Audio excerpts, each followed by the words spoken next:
Most of my neighbors, every morning at 5:30, they're getting up. They're getting on that LIE, and they're praying it doesn't rain, snow, sleet, or there's no accident, because that 50-mile commute into New York City can turn into 2 hours in a hurry.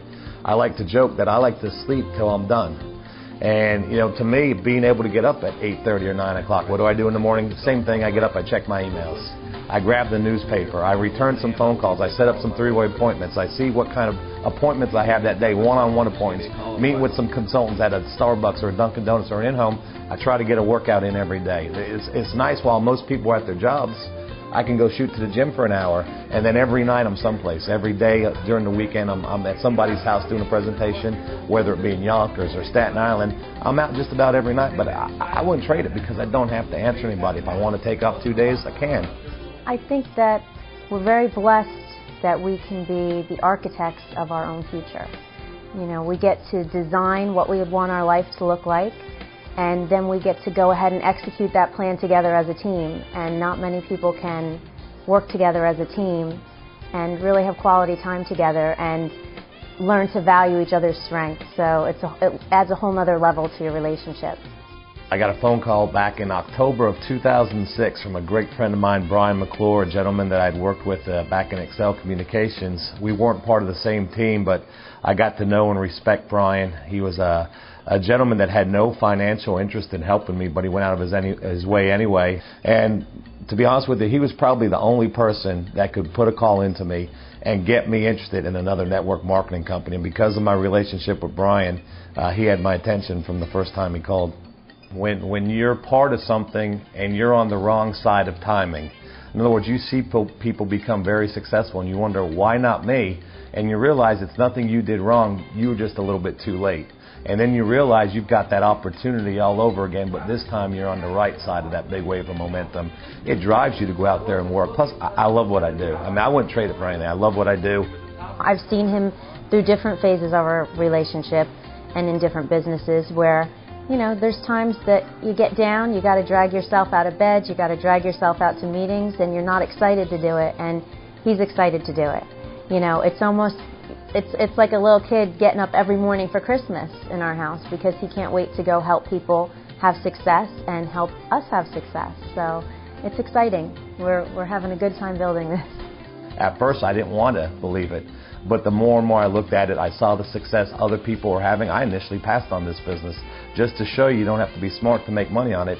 I passed on it, sat back and watched it happen, and then 6 months after it opened in New York, I jumped on board because it was costing me too much money not to be part of it.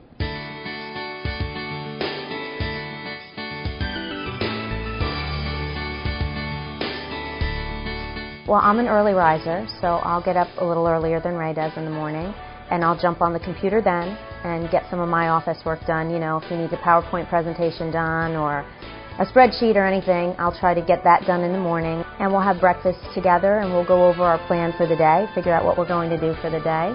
And then, you know, usually throughout the day, whatever was, you know, the culmination of our conversation in the morning, we'll just be doing that throughout the day. She makes it easy for me to just go out there and focus on building a business and staying positive, and picks me up sometimes when I'm frustrated, when things don't always go the way I need them to. And, you know, it just makes my job a whole lot easier. My focus is going out and building a business, and she basically, whatever I need her to do, she's there to help me out. And I can't thank her enough because, again, it makes my job easy. And a lot of times people give me a credit, but the credit needs to be passed on with her because, again, there's no way I could do what I do if she wasn't there supporting me. When people have issues with their spouse, you need to reinforce that the long term, the big picture, that this is going to allow us to have a lifestyle that most people could only dream about. You are going to pay a price. Financial freedom does not come easy. There's going to be times where, you know, we'd rather be out at the beach or at a movie on a Friday night, but I'm doing a training. But we focus on the big picture. We focus on having a family and not having to answer anybody.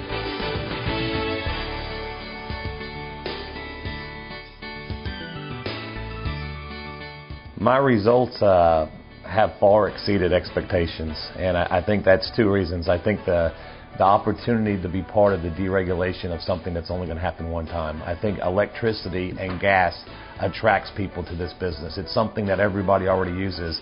I think you partner that up with the economy, the state of the economy right now, the price of gas, the real estate market, unemployment. So people are looking, and then when you take all those factors and partner it up with the compensation plan that we've got, I've never seen a business that duplicates the way that this does. I've signed up 11 or 12 personally sponsored consultants in 9 months, and it's turned into almost 2,000. And the reason is simplicity. Simplicity duplicates, and also getting people paid duplicates. It's so exciting. It's just to be able to help other people have success while you're having success, not to worry about having to pay, having any bills or any debt, to have the comfort of being financially secure. You sleep really well at night, so it's a good thing. Well, and the big wake up to me was I was in the hospital on 4 different occasions over the course of 60 days. Had to shut down Ambit completely, couldn't do a presentation, couldn't leave the house for over 2 weeks. And while that went on, because of leaders like Norbert Hennessy and Aidan Ruan and Nick Patterson, and I can go on and on and on, our organization continued to thrive. What job would allow both of us to have taken not a week, not a month, but months off to take care of our own health without worrying, still have money come in, not have to worry about calling anyone, just be able to completely focus on taking care of our health. And not to mention, in the times of crisis and adversity, because you're building a team and everyone's helping one another and pitching into, everybody wants to attain their goals and we're all helping each other. When we've had, family emergencies, everybody pitches in. We couldn't get more well wishes and more support. So it's like an extended family as well. I understand timing of an opportunity, and right now I don't think there will ever be a sweeter spot with Ambit. We're a 2-year-old company. We're getting ready to expand into other territories. We're starting to become well known, the leadership that's in place. So it's a young enough opportunity where the sky's the limit, but it's an old enough opportunity where all the issues that most startup companies go through, they're already worked out. So our personal goal is to put our heads down and do an all-out sprint for the next couple of years, but also help a whole lot of other people get promoted, help people get in position. 10 months in, I still haven't figured out what the catch is, but this is about pouring yourself and helping other people, caring more about their success than about your own. And if you do that, you have a team of great leaders, and they'll do the same and help other people.